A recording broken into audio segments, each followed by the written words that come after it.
What up guys, welcome to Imu's channel. Today I will be talking about my story on learning Chinese calligraphy and show you guys how I practice it. Since I've been learning it for a long time and I really enjoy it, I'm actually planning on making a series of tutorials on it. If you like this idea or if you have input to it, please comment down below. And without further ado, let's get started on today's introduction. The reason I learned Chinese calligraphy is my dad. My dad is a huge fan of Chinese calligraphy. When he was young, he doesn't really have the time or the opportunity to learn from someone professional, so all he can do is to grab some newspaper and grab some bad brush and mimic the script or the calligraphy book to write some characters on it. So when I was young, things are different. When I was 6 years old, my dad somehow find a calligraphy class, so I went to the calligraphy class at weekend. Those are very fun experience. I remember before the class I was a super clean girl and everything is clean, my hands, my face, my shirt, but after the class it was a total mess.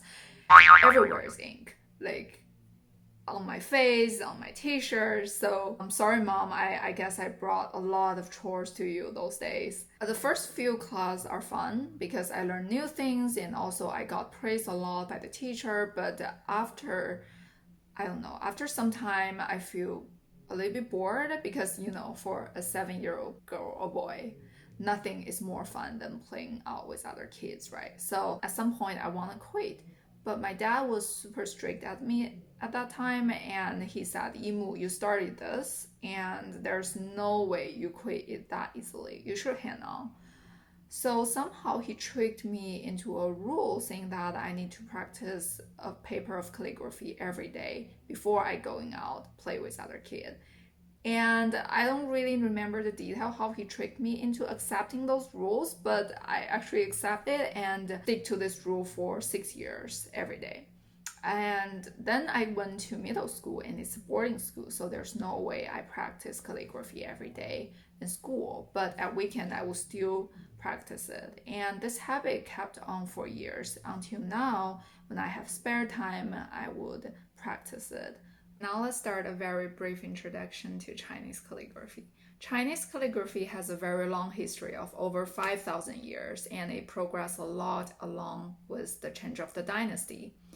And in my opinion, the most popular style of Chinese calligraphy is called Kaishu.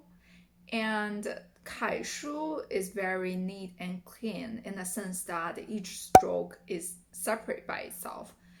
It's really hard to see two strokes connected by each other. So that means when you write Kaishu, you need to write very carefully and comparably slowly. Over the years, people want to write things faster and they want to put more style into it, so that progress into 行书. And you can see that when people are writing 行书, they write it according to their own rhythm and they pause at different time.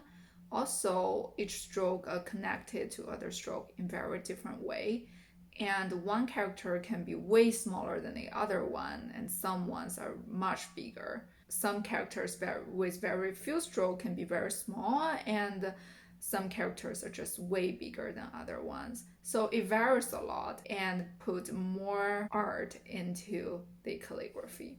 Today, what I'm trying to practice is 行书, and I'm using this guy 行书, this guy Wang Xizhi.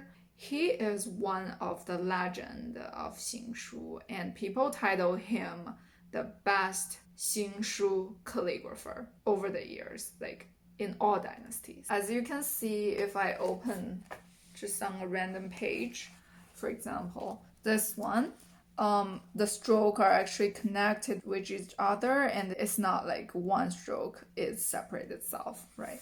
Wang Xizhi lived from 303 to 361, and actually there's no real work of him nowadays. The people said that this is because he was so popular in the old days, and emperors of later dynasty, they collect all the real work from him all over the country. So the last piece of his work was taken to the tomb of an emperor, so that's gone. There's no real work of him so far in the world. Even for these characters in the book, these are all the copies or mimics from later people. There's no way we know what the real work of Wang Xizhi is like. So that's kind of a sad story.